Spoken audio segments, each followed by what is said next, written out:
Confira o resumo de mais uma sessão ordinária realizada aqui na Câmara Municipal de Cubatão. Oportunidade para crianças e adolescentes. Programa Cubatão Sinfonia está com inscrições abertas. Contribuintes já podem realizar a entrega da Declaração do Imposto de Renda 2025. No quadro Entendendo Direito de hoje, o advogado Guilherme Craveiro falará sobre as novas teses editadas pelo Tribunal Superior do Trabalho. Quarta-feira, 19 de março de 2025, o seu Últimas Notícias, segunda edição, já está no ar.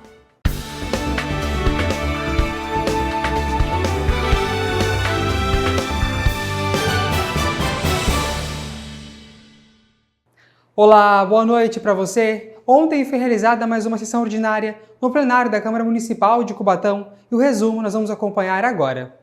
O vereador Jair do Bar apresentou uma moção de aplauso na 7ª sessão ordinária da Câmara de Cubatão ao jovem Nicolas Reis dos Santos, premiado com um intercâmbio internacional na Austrália pelo seu destaque acadêmico no programa Promundo. Hoje tenho uma honra de falar de um jovem brilhante com um futuro promissor.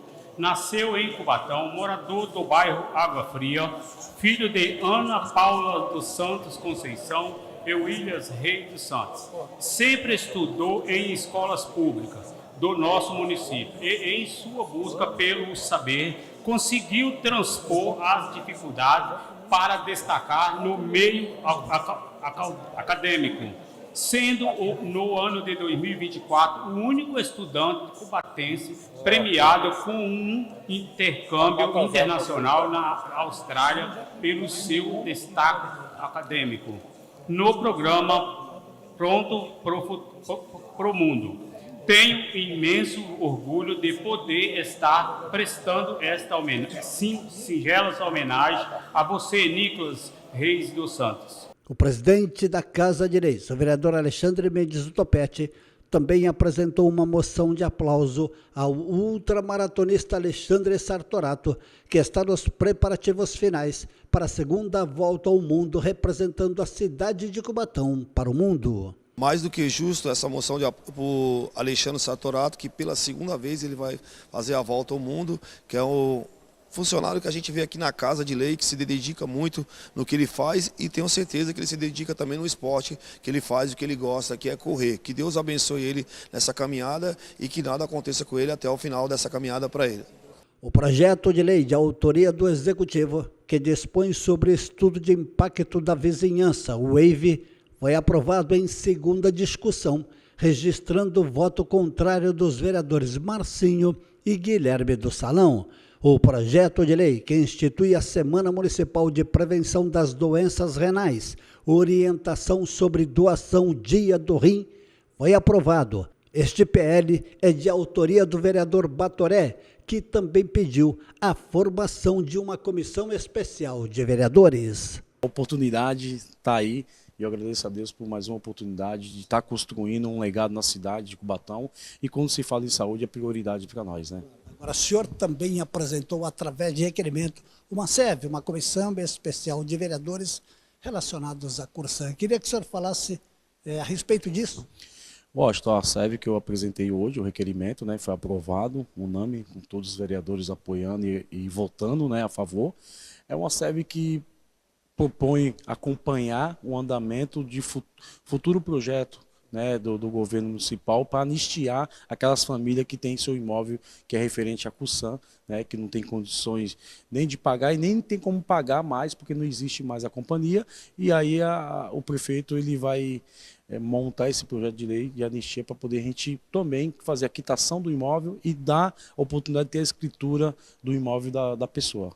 Aqui na cidade, o programa Cubatão Sinfonia está com inscrições abertas para as aulas de música e também de danças. As vagas são para crianças, adolescentes e aos interessados. As aulas serão realizadas no contraturno escolar.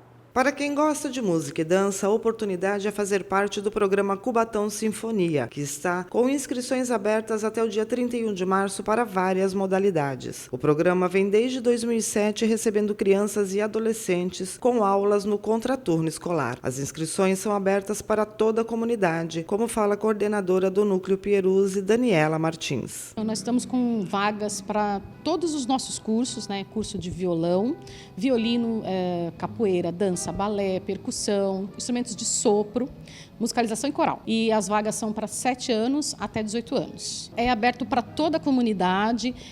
Nas escolas onde nós temos núcleo, né? Por exemplo, Schmidt, Pieruzzi, os alunos da escola são convidados também a participarem, mas também toda a comunidade estamos recebendo. Inclusive lá na Cota 200 é aberto a todos, não só a pessoas que moram lá, até pessoas que moram em outros bairros, mas que vão em busca dos cursos que nós oferecemos. A coordenadora salienta que não precisa ter conhecimento em música nem em dança para participar do programa. E os alunos podem escolher mais de uma atividade para cursar. O programa também disponibiliza todo o material pedagógico e os instrumentos para uso em aula. Não existe processo seletivo, a gente tenta oferecer o máximo de cultura e educação para essas crianças à medida que eles vão lá e procuram, têm vontade de aprender. Então, todos são muito bem-vindos, não precisa ter nenhum conhecimento em nada, nem música, nem dança, não precisa se preocupar com isso, que a gente vai dar uma iniciação desde o comecinho e aí depois, de acordo com o conhecimento de cada um, eles são nivelados pelo conhecimento. Nós temos vários alunos que estudam 2 ou 3 cursos, né? Ele pode escolher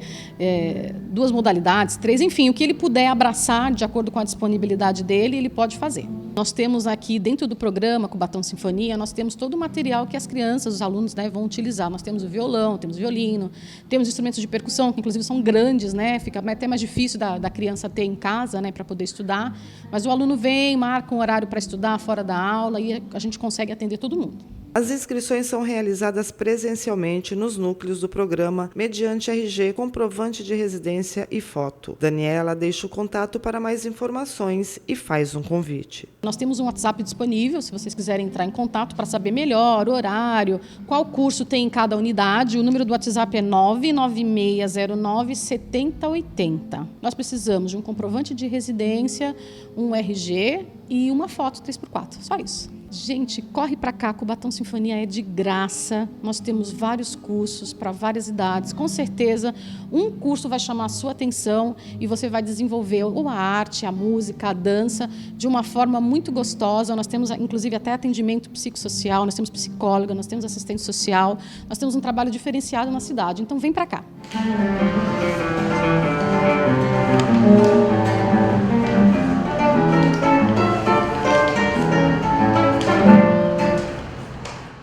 Professores da rede pública e privada, além de gestores de escolas, poderão participar do maior concurso educacional do país.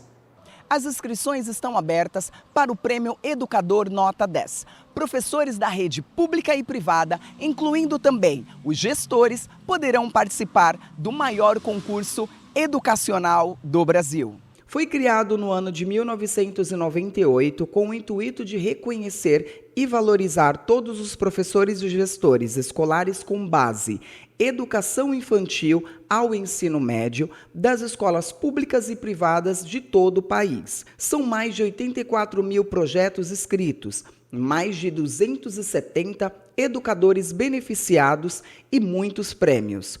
As inscrições estão abertas e são gratuitas e podem ser feitas através do site premioeducadornota10.org até o dia 10 de maio. Serão premiadas 9 iniciativas desenvolvidas no ano de 2024, divididas em 3 eixos temáticos: direitos humanos, inovação, tecnologia e sustentabilidade. Os vencedores serão anunciados em outubro na cerimônia de premiação que será realizada em São Paulo. Todas as informações estão no site da organização educacional. O faturamento da indústria de materiais de construção caiu 2,2% em fevereiro. Apesar disso, o setor espera um crescimento de quase 3% para este ano. Em comparação com fevereiro do ano passado, houve um aumento de 1,6%. Os dados são da Associação Brasileira da Indústria e Materiais de Construção e também da Fundação Getúlio Vargas. Contribuintes já podem realizar aí a tão temida declaração do imposto de renda deste ano. A Receita espera um aumento no número de declarações agora para 2025. A Receita Federal divulgou as datas para a entrega da declaração do imposto de renda. O prazo teve início na última segunda-feira, dia 17, e vai até o dia 30 de maio, às 23 horas e 59 minutos. O fisco espera receber mais de 46 milhões de declarações, 3 milhões a mais do que o ano passado. A partir de 1º de abril, haverá liberação do programa de preenchimento e entrega online e por dispositivos móveis pelo aplicativo Meu Imposto de Renda. Já a declaração pré-preenchida, devido a fatores internos, será liberada somente no começo de abril. Ainda falando sobre o mesmo assunto, o presidente Lula assinou ontem a PL de isenção do IR para quem recebe até R$ 5.000. O texto foi enviado para o Congresso. O presidente Lula enviou ao Congresso projeto de lei que dá isenção do imposto de renda para pessoas físicas que ganham até R$ 5.000 por mês e prevê desconto parcial para quem ganha de R$ 5.000 a R$ 7.000 mensais, o que daria uma redução no valor a ser pago. Se aprovadas, essas medidas começariam a valer apenas no ano que vem. Ainda em 2025, o governo quer aumentar de R$ 3.036, equivalente a 2 salários mínimos, a faixa de isenção do IR, que atualmente é de R$ 2.824. Essa mudança também precisa passar pelo Congresso. Nesse caso desse projeto, eu vou dizer para vocês o que eu espero. Eu espero que, se for para mudar para melhor, ótimo, para piorar, jamais. Esse é o lema que nós temos que adotar. Porque é uma coisa tão singela, o que estamos fazendo. Sabe, às vezes o volume parece grande porque são milhões de pessoas que vão ser beneficiárias.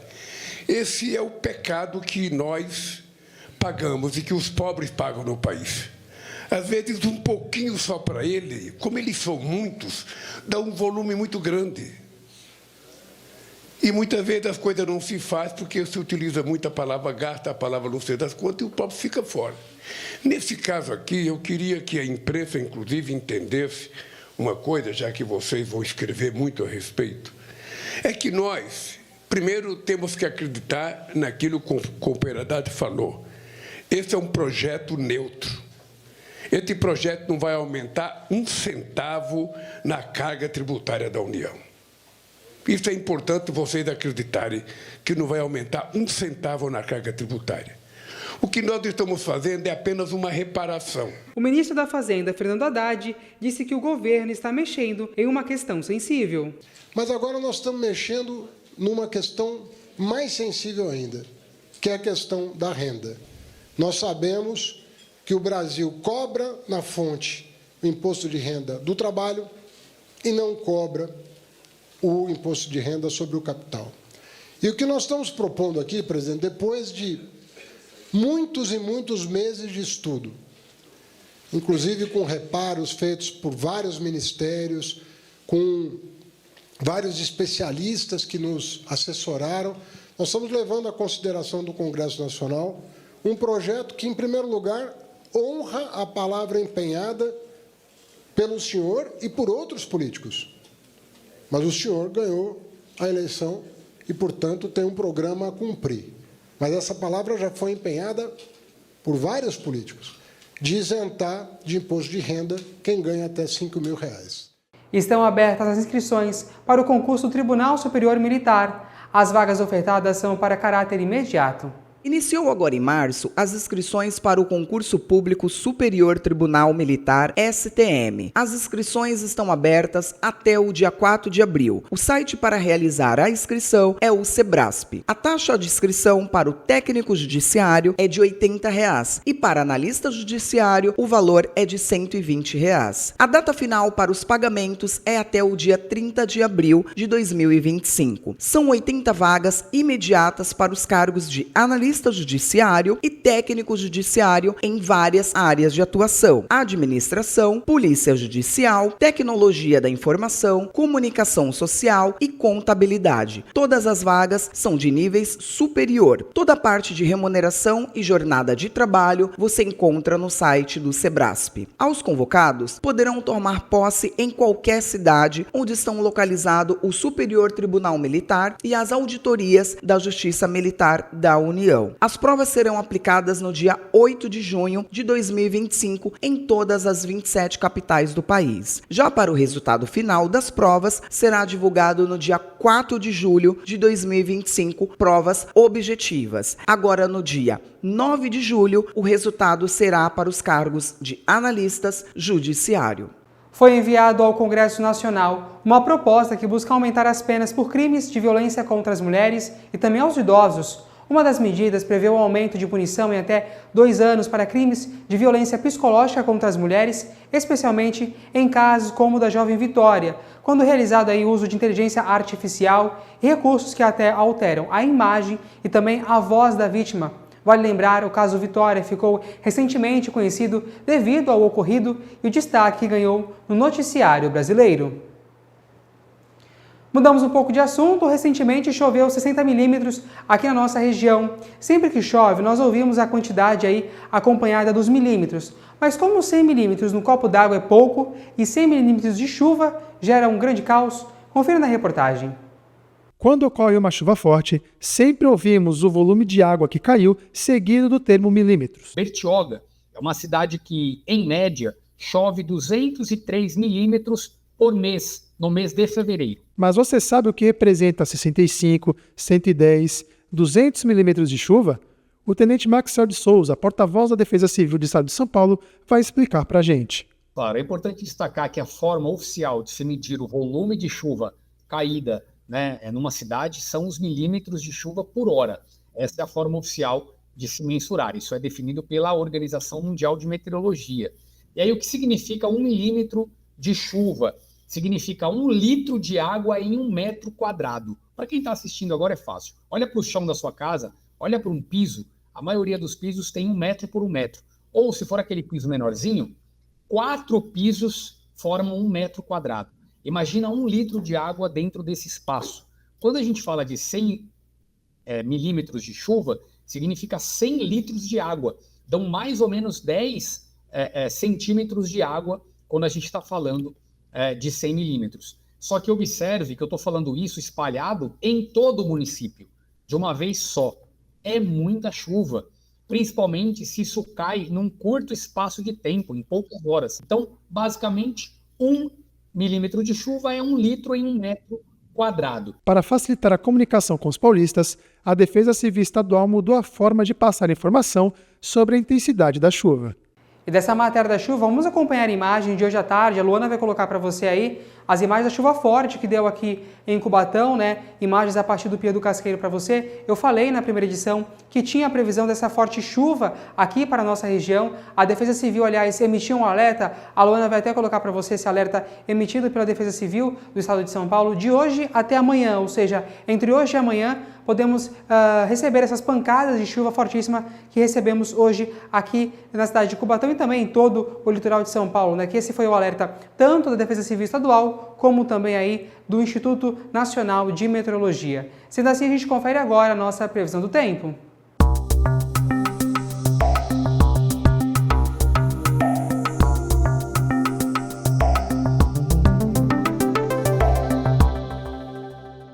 A quinta-feira amanhece nublada com o sol aparecendo ainda pela manhã e permanecendo até a tarde. À noite, a previsão é de pancadas de chuva. As temperaturas serão amenas, variando entre 20 e 26 graus. Os ventos sopram fracos em todos os períodos e a umidade relativa do ar fica entre 75% e 99%.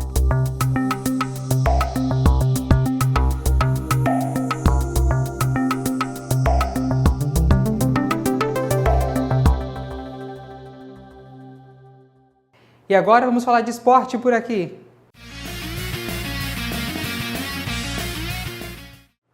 Abre aspas. Tarzan sem chimpanzé, fecha aspas. Foi assim que o presidente da Conmebol se expressou quando foi questionado como seria a Conmebol sem os times brasileiros. Na cerimônia realizada na sede da Conmebol, localizada em Luque, próxima à capital do Paraguai, Assunción, que definiu os grupos da Libertadores e Sul-Americana, o presidente da entidade, Alejandro Domingues, foi questionado como ele via a entidade sem a participação dos clubes brasileiros. E ele disse que seria como Tarzan sem a Chita. Imagina uma Copa Libertadores sem equipo brasileiro? Sem quê? Sem equipos brasileiros. Isso seria como Tarzan sem Chita. Chita foi um chimpanzé companheiro de Tarzan em ao menos 12 filmes. Após a declaração, Alejandro Domingues emitiu uma nota se desculpando. O questionamento foi feito após a declaração da presidente do Palmeiras, Leila Pereira, após criticar as punições ao Cerro Porteño sobre o caso de racismo sofrido pelo atleta do clube Luigi e sugerir que os clubes brasileiros se filiassem à CONCACAF. Os clubes brasileiros representam 60% da receita da Conmebol. E você veja como que a Conmebol trata os clubes brasileiros.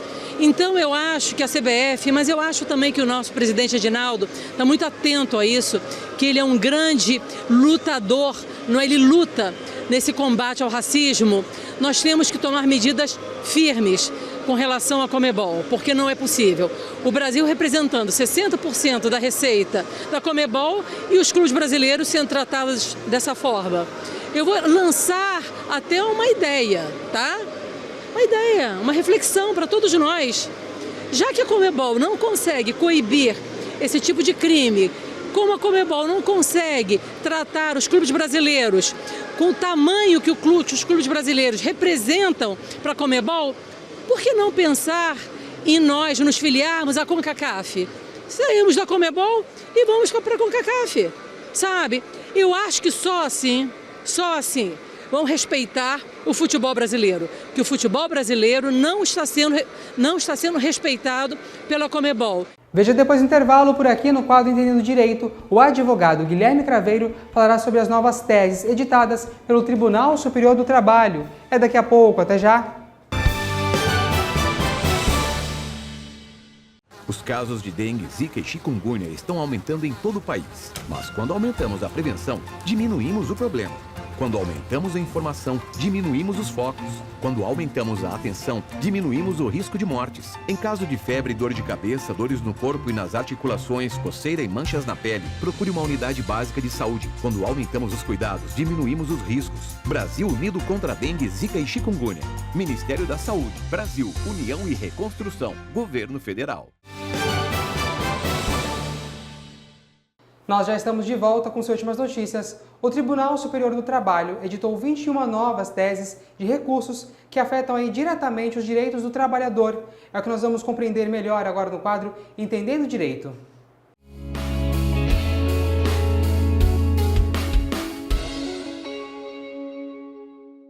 Comigo então para mais um quadro Entendendo Direito, recebo o advogado Guilherme Craveiro. Doutor, boa noite para você, seja bem-vindo. Boa noite, Jefferson, boa noite a todos que nos assistem, é um prazer estar novamente aqui.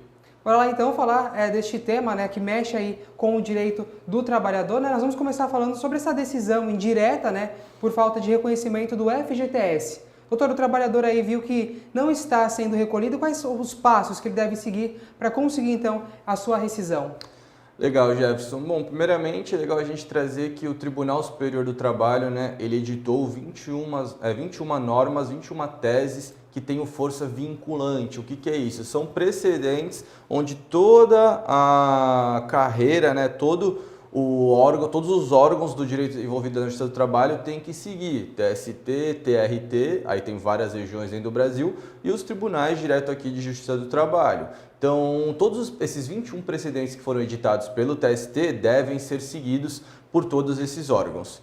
Bom, essa questão do FGTS, Jefferson, é uma questão em que ela é um pouco antiga, que vem sendo discutida, mas por não ter sido formado um precedente, havia ainda alguns tipos de discussões na primeira instância, logo onde o reclamante, o empregado, busca os seus direitos. A partir do momento que você observava através do seu FGTS que você não tinha sido recolhido por 3 meses, isso, teoricamente, já dava o direito de você ingressar com uma demanda trabalhista e solicitar a rescisão indireta do contrato de trabalho. O que é isso? É você solicitar para um juiz determinar que o seu contrato seja rescindido sem justa causa, que o trabalhador, teoricamente, mande você embora e pague suas verbas rescisórias. Isso vinha acompanhado de uma série de outras situações. Mas vale a gente ressaltar que o trabalhador tem total direito, antes de ingressar com essa demanda trabalhista, de acionar, de entrar em contato com o seu chefe para que ele tente solucionar isso de uma forma administrativa, para que não demande uma ação de rescisão indireta do trabalho. Mas também é preciso saber que, caso isso não seja solucionado dentro de um prazo saudável, é direito do empregado, sim, buscar a Justiça do Trabalho para que seja rescindido o seu contrato e o seu dinheiro volte da forma como deveria ter sido pago. Doutor, falando agora do valor que não foi recolhido, o trabalhador consegue receber essa quantia de alguma forma? Com certeza. A partir do momento em que você ingressa com uma demanda na Justiça do Trabalho, pedindo a rescisão indireta, consequentemente, o pagamento dos seus FGTS atrasado, aquilo se torna uma dívida material da empresa. O que é isso? O empregador ele é obrigado a depositar e pagar diretamente ao empregado. Não vai ser através de um alvará. Hoje, quando você é demitido sem justa causa, teoricamente, o empregador ele vem recolhendo mensalmente o seu FGTS. Contudo, se isso não está acontecendo, ele é obrigado a depositar integralmente, junto com a multa dos 40%, caso seja uma rescisão imotivada, e paga diretamente para o trabalhador. Ele deposita esse valor no processo e o empregado, através do seu advogado, levanta esse valor. Então é algo que a gente tem que começar a observar. Aqui no Brasil nós não temos a cultura de ajuizar uma demanda trabalhista e continuar trabalhando na empresa. Isso é uma questão muito comum fora do Brasil, em direitos comparados, na Europa. Isso acontece de forma muito natural, onde quando o empregado vê que algum direito seu está sendo surrupiado, não está sendo feito da maneira correta, ele ingressa com uma demanda na Justiça do Trabalho para que isso seja corrigido, mas ele não pede demissão e, por conseguinte, questão aí entra uma questão mais cultural, a empresa também não o manda embora. Isso não afeta a relação de emprego, mas é algo que é muito mais cotidiano, muito mais cultural para que comece a ocorrer aqui dentro do Brasil, né? Que no nosso país acontece mais. Entrou com uma ação quando a pessoa é mandada embora da empresa ou quando pede para sair, depois que começa toda essa parte jurídica, né? Outra mudança, doutor, foi a respeito do adiamento da audiência, né? Quando a parte ali não leva uma testemunha para essa audiência. Como é que ficou, então, esse entendimento junto ao órgão? Isso para os advogados é algo muito interessante que a gente tem que ficar de olho. Porque assim, antigamente, quando não havia o costume de você ter um despacho na Justiça do Trabalho, uma decisão do juiz, pedindo para você avisar quem são as testemunhas que você quer quer levar no dia da audiência. Porque, teoricamente, na Justiça do Trabalho, eles tratam testemunhas como testemunhas independentes, são aquelas que não possuem interesse na causa. Vão realmente não vão para defender um lado, vão para tratar do que acontece na realidade.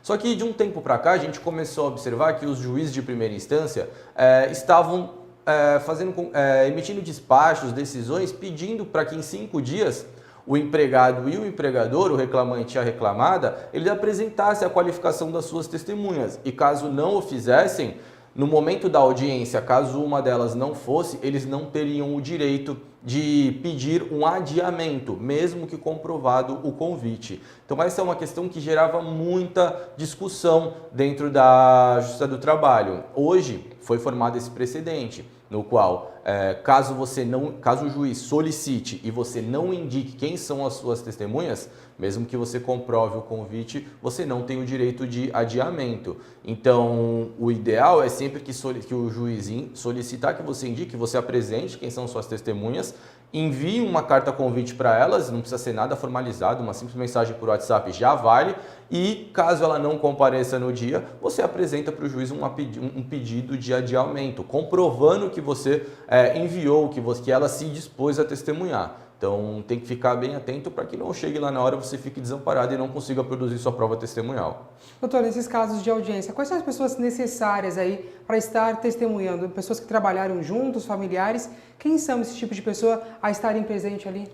Como eu disse agora, Jefferson, as testemunhas na Justiça do Trabalho, para que elas tenham força de prova, a gente costuma dizer que elas tenham que ser independentes, que elas não tenham amizade íntima, não tenham interesse na causa, que elas não interfiram, não tenham nenhum tipo de valoração pessoal dentro da Justiça do Trabalho e da relação de emprego. Outra coisa que eles têm que se atentar também é, por exemplo, se vai fazer algum tipo de prova através da testemunha, essa testemunha tem que ter laborado, tem que ter trabalhado pelo mesmo prazo caso do seu cliente. Então, assim, não adianta você trazer uma testemunha que já trabalhou na empresa, vai falar, ah, sim, ele fazia horas extras. Aí o juiz, o advogado da outra parte vai chegar e questionar, mas qual o período que você trabalhou na empresa? Eu trabalhei de janeiro a junho. O reclamante trabalhou de setembro a outubro. Então, não converse, essa questão ela não converte. Vai coincidir as falas, né? Exatamente. Então, você tem que se atentar a essas questões. Então, sempre que você for levar uma testemunha, você tem que conversar com ela, entender muito bem se ela tem interesse na causa, se ela é uma amiga íntima da parte, se ela tem algum cargo de confiança na empresa,